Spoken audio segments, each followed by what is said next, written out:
ఏ మానవులు ఎంతమందికి ప్రమత్తత నేర్పిరి ఏళ్ల నుండి.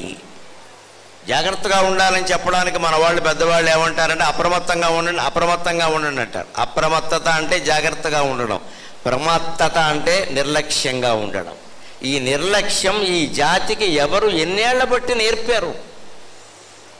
సనాతన భారతీయ ధర్మంలో ఇది కనపడదే. ప్రతి చిన్న విషయం పట్ల చాలా శ్రద్ధ తీసుకోవడం అనేదే మన భారతీయ సంస్కృతి. ఇంటికి ఎవరైనా ముత్తైదు వస్తే బొట్టు పెట్టే ముందు ఇక్కడ ఏ ముత్తైదో తనకి బొట్టు పెట్టుకోకుండా ఆవిడకి బొట్టు పెట్టదండి, అది పద్ధతి. ముందు తనను తాను గౌరవించుకుని తర్వాత ఆవిడ్ని గౌరవిస్తుంది. అంటే నన్ను నేను గౌరవించుకోదగిన స్థాయిలో నేను ఉన్నాను కాబట్టి నీకు బొట్టు పెట్టగలుగుతున్నా, అది నా సంస్కారం అంతే. మన భారతీయ సంస్కారం అది. అడుగుతారు ఇంట్లో ఉన్న నువ్వు పెట్టుకోకుండా ఆవిడకి పెడుతున్నావు అంటారు. మనకు ముందు బొట్టెట్టుకున్న యోగ్యత ఉండాలి కదా, ఉంటే కదా అవతల వాళ్ళకి పెట్టేది. అందుకని తనకి తాను పెట్టుకుని తర్వాత వచ్చిన ఆవిడకి పెడుతుంది. మనం కూడా మొహమాటం లేకుండా చేయవలసింది ఏమిటంటే ముందు మన ఊళ్ళో ఉండే కవుల్ని, పండితుల్ని, గాయకుల్ని, కళాకారుల్ని గౌరవించుకోవాలి. అదే మనకి మనం బొట్టు పెట్టుకోవడం. ముందు అన్ని సంస్థల వాళ్ళు ముందు నాగర్ కర్నూలులో ఉండేటువంటి కవులని, పండితులని, గాయకులని, కళాకారుల్ని ఇదే వేదిక మీద వీలైనంత అన్నిసార్లు గౌరవించి చేయండి. దేశమంతా వ్యాపిస్తుంది ఈ సుగంధం. తర్వాతే బయట వాళ్ళని పిలవచ్చు, నష్టమేలా. ప్రపంచమంతా ఉన్న వాళ్ళందరినీ పిలవచ్చు, నష్టమేలా. ఎంత ఓపుకుంటే అంత ఓపిక. కానీ ముందు మన వాళ్ళని గౌరవించుకోవడం స్వార్థం కాదు. మనకు మనం ఓ గుర్తింపు ఇవ్వకపోతే మన వాడికి ఎవడిస్తాడు? మనవాడు ఉంటే దయచేసి అపార్థం చేసుకోవద్దు. మన కులం కాదు,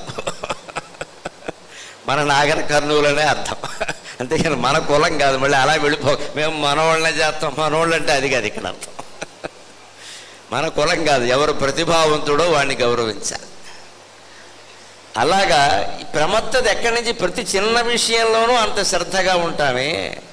ఒక రూపాయి బిళ్ళ బీరువాలోంచి తీస్తే కింద పడితే కళ్ళకద్దుకునే జాతి కదా. ఆ రూపాయి అలాగే జేబులో ఎవడో వేసుకోడండి. వెంటనే రూపాయి నోటు కానీ బిళ్ళ కానీ కింద పడితే రూపాయి విలువ ఎంత ఇవాళ ఏమిటి వస్తుంది? రూపాయికి ఒక చాక్లెట్ కూడా రాదు. అయినా రూపాయి తీసి కళ్ళకద్దుకుంటాడు. మరి ఇటువంటి భారతీయులకి ఈ ప్రమత్తత ఎవరు నేర్పారు? ఇవాళ 300 ప్రాణాలు గాలిలో కలిసిపోయే పొద్దున్న పత్రిక చదివే సమయానికి ఈ పాటికి ఇంకెంత పెరిగిందో తెలియదు. అది ఇంకా రేపేంత ఏమవుతుందో తెలియదు. 1200 మందికి పైగా గాయాలయ్యాయి. రేపు ఇంకా ఎంతమంది సంఖ్య పెరిగిపోతుందో తెలియదు. 10 లక్షల పరిహారంతో 2 లక్షల పరిహారంతో అయిపోయేది కాదు ఇది. ఎన్ని లక్షల పరిహారం ఇచ్చినా మనుషులు తిరిగి రారు. అంచేది అశ్రద్ధ లేకుండా ఉండడమే మొట్టమొదటి సామాజిక స్పృహ. దాన్ని మనం గ్రహిద్దాం. దీనికి యువతరం కాదు, పెద్దతరం కాదు, అందరూ ముఖ్యమే. అశ్రద్ధ లేకుండా ఉండాలి. మనం చేసేది పెద్ద పన చిన్న పన అనేది సమస్య కాదు.